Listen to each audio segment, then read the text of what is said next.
This is Delhi. Please stand by for our next program. In our national program of talks, we present a discussion entitled The Master of Folklore, Tarashankar Bandopadhyay. Participating in the discussion, we have Professor Gopa Datta of Jadavpur University, a noted academician, and Senior Professor Chandramouli Sengupta from Ashutosh College under Calcutta University.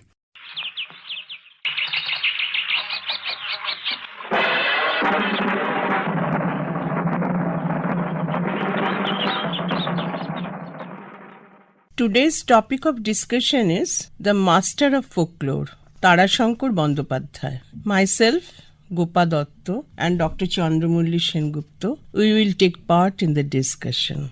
At the outset, I'd like to bring some points. Around 1930, huge change was seen in Indian literature. The authors, in a large scale, turned their attention, their gaze to the common folk, the people of the soil. It is true that Rabindranath Tagore depicted the village life in its short stories in late 19th century. Premchand and Sharat Chandra penned narratives set on the crisis of rural life. But after 1930, this became a big trend. We got Raja Rao's Kanthapura, 1938, Mulk Raj Anand's Untouchable, 1935, Kalindi Charan Panigrahir, Matira Manisha, 1934. In Bengal, we have famous three novelists, Tarashankar, Bibhuti-Bhushan and Manik Bandopadhyay, three Banerjees. Chandramouli, will you throw light on the background of Tarashankar Bandopadhyay? Sure, Professor Datta. Tarashankar was born in a decadent Zamindar family in the Birbhum district of Bengal in 1898. The decadence of such feudal institutions started becoming more prominent in the early 20th century as a section of the middle-class Bengalis were becoming rich businessmen and thereby overtaking the reign of the control of the society. This class lacked the grandeur, nobility, pedigree, and cultures of the zamindars, but money compensated this lacuna. So eventually, there was an invisible tussle among these two socio-economic classes, by one trying to demean the other. This situation is brilliantly portrayed in Tarashankar's own writing, a very famous story, I'm sure, Gopadi, you remember, Jalsa Ghar, Banquet, yes, which portrayed an almost penniless zamindar who, in order to compete with an upcoming businessman, sold his last gold coin to snatch away a famous Nautch girl for his own banquet. Now, being born in a feudal family, it was very easy for Tarashankar to create such an authentic portrayal of the decadence of the feudal system. But what intrigues us is that, from his very childhood, he was very close to the locals and the tribals who were abandoned in Birbhum at that point of time. This uncommon association of a zamindar boy found expression in a series called Gramer Chithi, which Tarashankar was writing in daily newspaper Jugantar in the 1960s. This exposure to the subaltern life gave Tarashankar first-hand knowledge and experience about the life of the masses, and this is what connected him to the knowledge of folklore, which found expression in several of his novels and short stories. I was just thinking of Hashuli Makir Upakatha would be a very good example of this. That's very famous.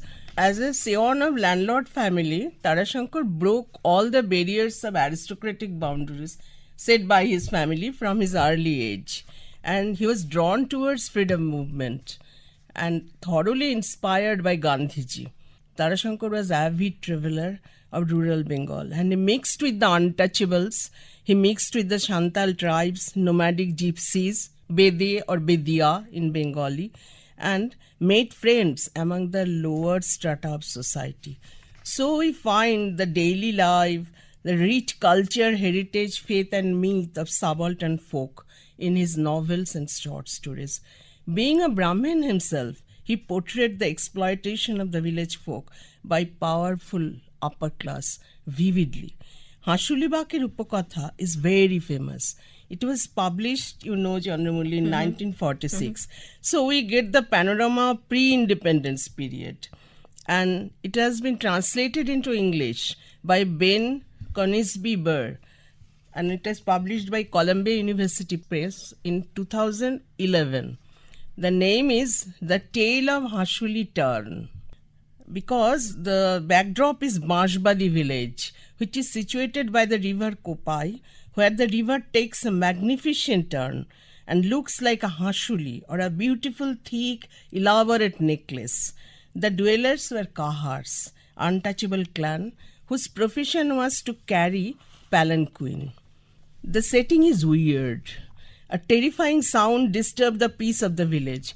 Old Grandma Shuchand used to tell the stories of coming apocalypse, roused by their god, Kotta Baba. And the community splits as to its meaning. As Banwari, the village head leader, followed the tradition and faith religiously, young Korali wanted to judge everything rationally. He did not believe in supernatural force. Hence a struggle ensued between these two arch rivals, who respected each other though. And hence Korali killed the snake, who is the root cause of that hissing sound. And the Kahars, soon to be epically transformed by the effect of World War II and India's freedom movement.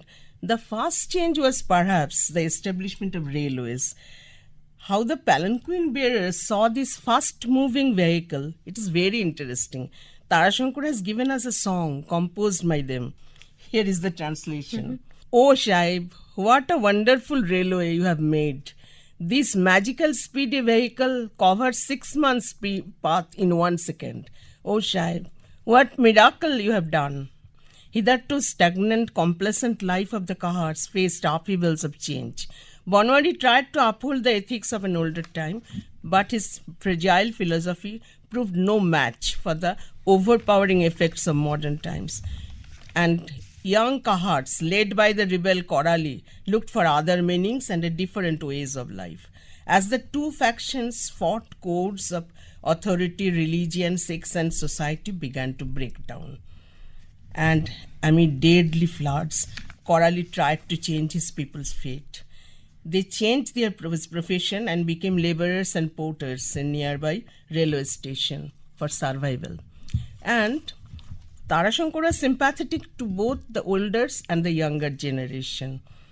And he depicts a difficult transition in which a marginal caste fragmented and mutated under the pressure of local and global forces. The novel handling of language of this magnificent subject matter, this marginalized society, sets it apart from other works of its time. And negotiating the colonial depredation of the Second World War and the oppression of an agrarian caste system, the Kahars at the same time feared and desired the consequence of a changed society and the loss of their culture within it. Epic quality of the novel is one clan's plight dramatizes the anxieties of a nation and the resistance of some to further marginalization. And do you remember, Chandramulli, we have a character in Hashuli Bakir Upakatha who is Noshubala. Yes. And outwardly a soft-spoken man, but actually he is a transgender. Absolutely. He likes to wear shari, loves glass bangles, and he was neither ostracized nor disliked by his folk. Much before the movement for the right of LGBTQ, Tarashankar brought to our notice the level of tolerance and empathy of subaltern folk towards the transgender people. And it is also said that there was really a person called Noshu on whom this character has been portrayed. Yes. And about the snake myth, which is rampant all over India. Yes. Will you discuss about the famous novel Nagini Konnar Kahini? Sure. Well, Nagini Konnar Kahini I find to be a unique creation which is based on the folk myth of Devi Manasha, that is the snake goddess, and the medieval business tycoon Chandradhar, who was better known as Chand Saudagar. Chand Saudagar was a worshipper of Lord Shiva and despised Manasha. So obviously, as a goddess, Manasha could not like the situation, but then Manasha had another obligation. Manasha by birth was Lord Shiva's daughter, but never accepted into the upper echelon of the gods and the goddesses because she was born out of wedlock, and that too from a mother from the Koch tribe, which is supposed to be a so-called lower caste. So in order to be acclaimed as the child of Shiva and be in the same status with the other children of Shiva, she had to fight a lot, and one of the conditions given to her were that she has to get the puja or the offering from Chand, a person who despised Manusha from the core of his heart. So in any kind of snake myth, especially the Manusha myth, we always see there is a tussle between Manusha and Chand, who represented the Shiva cult. Tarashankar, in this particular novel called Nagini Konnar Kahini, he created a newer interpretation of the folk myth. Yes, of course, we know that because of the tussle between Manusha and Chandradhar, Manusha used all her evil power to kill 7 sons of Chandradhar by poisoning them, and side by side destroyed his entire property. But still, when he found that Chand was against her and was not ready to give any kind of puja offering, she resorted to her last weapon by killing the youngest son of Chand, called Lukhindar, by sending her trusted Kal Nagini, that is the deadly female serpent, to the wedding chamber of Lukhindar and Behula. Lukhindar died. Lukhindar's newlywed wife Behula, in the rage of being widowed on the very night of her marriage, had cut the tail of the snake and given her a curse that Kal Nagini will lead the life of a lonely snake because she will never get a snake male partner. This archetype has been taken by Tarashankar in creation of the 2 central characters of the novel called Shabala and Pingala, who were considered to be the religious female chiefs of the tribes, who were better known as Deyashinis, and the name of the tribe was Bish Bede, that is the poison-dealing nomads. It were these Bedes who were in charge of looking after the safety of Lukhindar on his wedding night, but they failed Chand.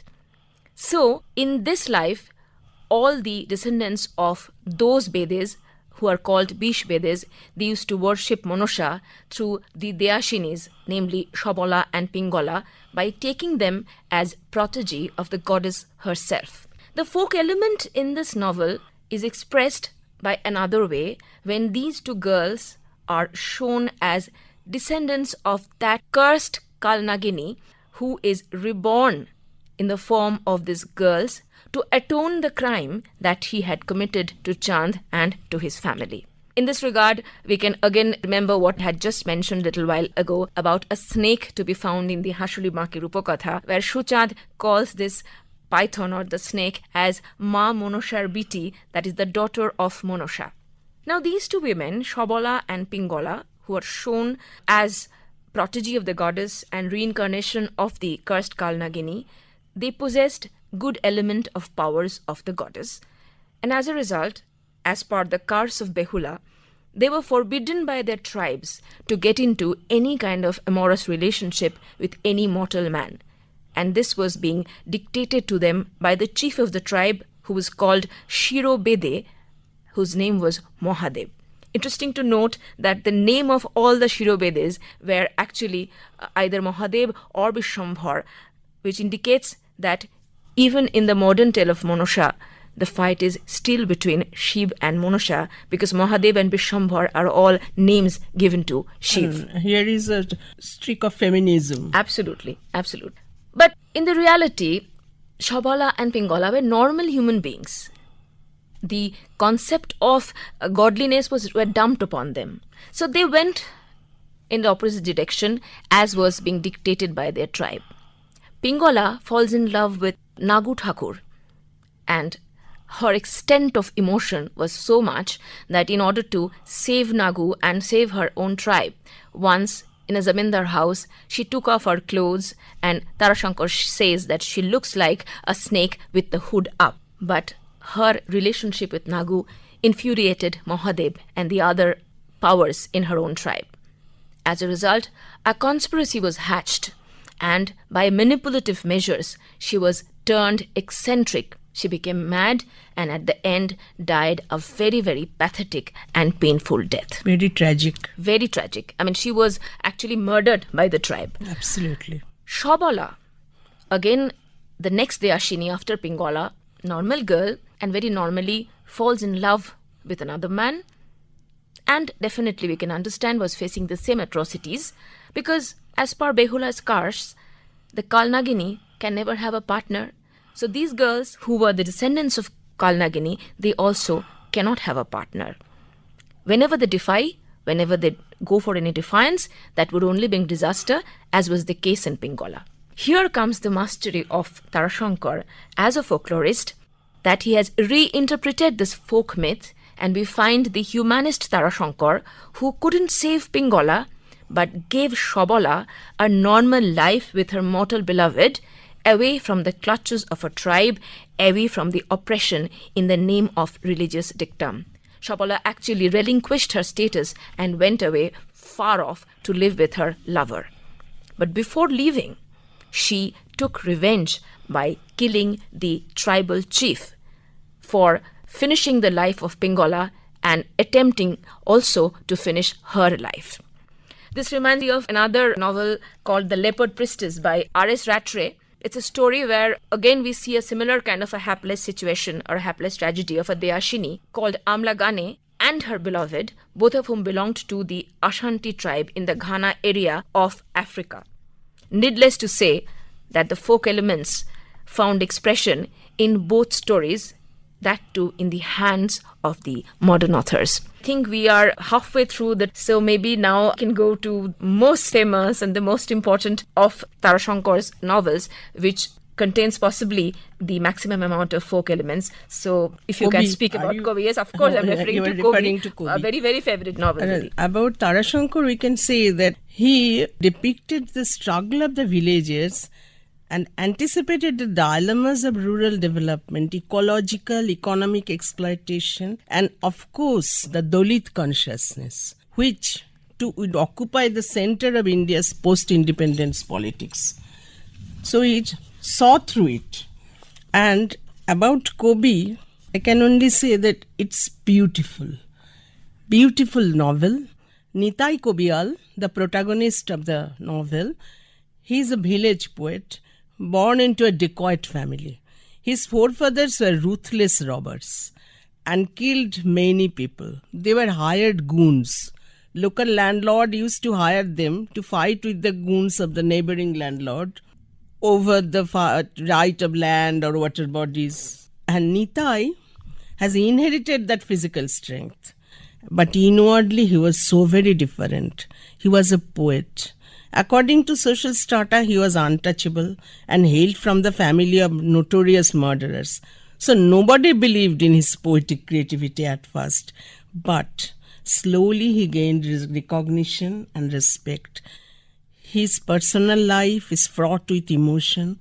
For Thakurji, his first lady love, a married woman who sold milk, and Bhushan, a prostitute and a folk dancer. I would prefer to quote a few rhymes composed by Nitai, in translation of course. Black or dark is considered ugly in our society. Nitai tells, if black is so vile, why do you weep when your hair turns grey? Have you seen crimson red flowers in her long black tresses? He did not want to spoil Thakurji's conjugal life and kept a safe distance, because Thakurji was married and she had a husband, and he compared his lady love to the moon. O glorious moon, stay in your heavenly abode. I want to behold thy beauty only from distance. My touch will bring only blemishes upon you, so I don't want to get close. And the most famous rhyme, I loved you so much, my beloved, but could not reach satiety. Alas, why our life is so short. And will you tell us about the Jhumur song and the dancers and the whole background of the Kobi novel? Actually, Kobi happens to be, for me, a very lyrical kind of a novel, in the sense that just the way you have just mentioned the songs, entire novel, though it ends in terrible tragedy and there is so many depictions of pain and suffering, but somehow that lyricity, that musicalness, prevails through the novel. But since we are talking about the folk elements, so after what you said, I would like to just add up to that two more folk elements. The first is the Radha Krishna motif. You already said that Nitai was in love with Thakurji and she was a married woman, and that she was a Gwalini or a milk woman. If we think about Nitai, as we all know, you've already said that Nitai belonged to a dacoit family. So he was very well built. He was dark complexioned. Because his forefathers Absolutely. were very powerful robbers. Yes. So he had actually got those genes, and therefore he was very well built, dark complexioned, and used to play. His eyes were a bit reddish eyes, and used to play flute and sings. We can almost see actually the picture of Krishna in front of her eyes. Now Thakurji, whose name was not actually Radha, but in she more was than very one beautiful, way, yes, slender. beautiful, and in more than one way, she kind of resembled Radha in the sense that she was a Gwalini, she was a milk woman, just the way Radha was. And she was the wife of another man. And she was married to another man. And therefore the relationship that evolved between Thakurji and Nitai was definitely a taboo as per the societal norms. So this utter similarity of the original Radha Krishna story finds a motive here. But then I would like to add here that here the way we see Nitai and the way we see Thakurji, the portrayal, the depicting of Radha and Krishna, it does not adhere to the celestial godliness that we think Radha and Krishna are. Instead, Nitai and Thakurji, this Radha Krishna motif adheres more to a folk image, that is of Boruchondi Das's Sri Krishna Kirtan in the medieval literature of Bengali, which again is considered to be a form of tar jhumur, which is a form of jhumur songs where the hero is generally Krishna, and where he is shown not as a god but as because in this Birbhum, Bankura and Purulia district, yes, the Shautals used to sing the tar jhumur. That is the reason this Sri Krishna Kirtan format is also very much adhering to the tar jhumur. And it is a live tradition for nearly 700 or 800 years. Absolutely. So this tar jhumur in this tar jhumur format, the protagonist is generally much like Krishna, and he is not shown as the god Krishna that we know, but as a very naughty young village boy who is out to enrich the modesty of a village belle called Radha. Yes, he is naughty, he is coward, and he is out to enrich the modesty of a village belle called Radha. So when we read Kobi, we get the motive of Radha Krishna, but that motive is not the classical motive, but the folk motive of Radha Krishna as being depicted in the medieval Bengali literature. The second dimension, folk dimension, I think, which is more powerful, Didi, you already mentioned about Bhushan. She's actually Boshanto, who is chief danseuse of a Jhumur performing team, where Nitai was the lyricist and the singer, because after leaving his village and leaving Thakurji, he needed a place to shelter himself, both physically and creatively and emotionally. He wanted to go away from Thakurji. Yes, he also wanted to go away because he did not want to break Thakurji's family life. Now, this girl, Bhushan, or girls like Bhushan, who were participants or who were the chief danseuses of Jhumur teams, they were called Nachnis in folk tradition. Nachni. And it is still living tradition. Absolutely, Nach is still a living tradition. And this is a class where, in spite of how good artist you are, outside the stage, you are treated as a prostitute. Yes. All these Nachni girls were treated as prostitutes, and they are usually, within quotation, kept by babus. That is, people of the upper class who basically were their masters. Utter exploitation. Absolute exploitation. After the show was over, after she has performed beautifully on the stage, now she has to dress up and go and please her babu or the babus. It could be even more babus, and because this patriarchal setup. Absolutely. And there used to be also a mashi who again represents that patriarchal situation, who kind of compelled these girls to have these babus. So and what Nita happened is that full of sympathy. But the pain is that as long as the beauty remains, the talent remains, both the stage and the babus used to take care of the nachnis or the dancers. But when age or illness or both engulfs the beauty and the talent of these dancers girls, they were abandoned even by these babus, whom they serve almost as their married spouses. The tragedy does not end here. even after death, they do not get a proper cremation. They are dragged to the riverside and left there to be devoured by dogs and jackals. Just like animals. Yes, because they do not deserve any kind of better cremation before other than this. In society. That was the social dicta. Totally ostracized. Absolutely. But Bhushan also had a babu, but Bhushan is the another Radha in this story whose loyalty remained with our Krishna, that is Nitai, in this story. And Nitai also reciprocated the love by accepting Bhushan, because first of all, he also belonged to a supposedly lower caste and he was an artist himself. Here, Tarashankar deviated from the traditional practice again, from the folk element again. When Bhushan contracted sexually transmitted disease or the STD and then TB and lost all her beauty, her hair had fallen off, she had become thin like a skeleton, Nitai, instead of abandoning her, he himself nursed her till the last moment of Bhushan's life. Love. Yes, and this is very, very unusual, because it is normal that the babus will leave the nachnis whenever they are ill or they are dying. And not only that, after the death of Bhushan, defying all social objections, he took Bhushan to the nearest crematorium and cremated her in a pyre, just the way a normal human being or a Hindu is being cremated. Now, once again, here we find the humanist Tarashankar, born a zamindar, but at heart a subaltern lover Tarashankar, who gives a different turn to a very, very common folk element. And talking about these songs, many of the songs of Kobi have actually become kind of models for us as to how we can look into the relationships, how we can deal with old age, how we can deal with beauty, whether beauty is only physically bound or it is a beauty in the eyes of the beholder. Gave the tunes also. Yes, Tarashankar has also put in the tunes, and that is also really strange, because Tarashankar belonged to, as we already has been mentioning so many times, that aristocratic family. But his exposure to these tribals, this exposure to the Santal's life, this exposure to all kind of subaltern people probably gave him this knowledge about Tarashankar, the knowledge about the Jhumur music or the typically folk music. And for the epic novel Ganodevata, yes, that must be mentioned, Tarashankar received Jnanpith Puraskar in 1966. And this novel has a second part, Panchogram.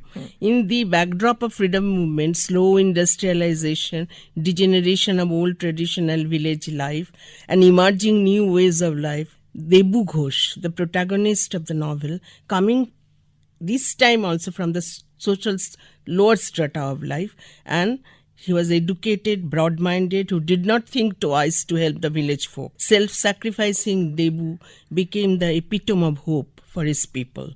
And the rhetoric of clash between feudalism and capitalism, as you said earlier, is Tarashankar's favorite theme. And in this novel, Ganodevata, we see that exploitation of the landlord was being replaced by the oppression of Nuvaresh Srihari Ghosh, who is a rich farmer and a notorious money lender. So the exploitation remains. Yes. I think we've come to almost the end of the discussion, so I will just quickly sum up. Just the way you had said that the 1930s saw a turn in literature towards subaltern life, towards folk life, and that found its best expression in Tarashankar's creation. One who was expected to be a snob aristocrat turned out to be a humanist who still mesmerizes us with his mastery over folklore and his unique expression of the same.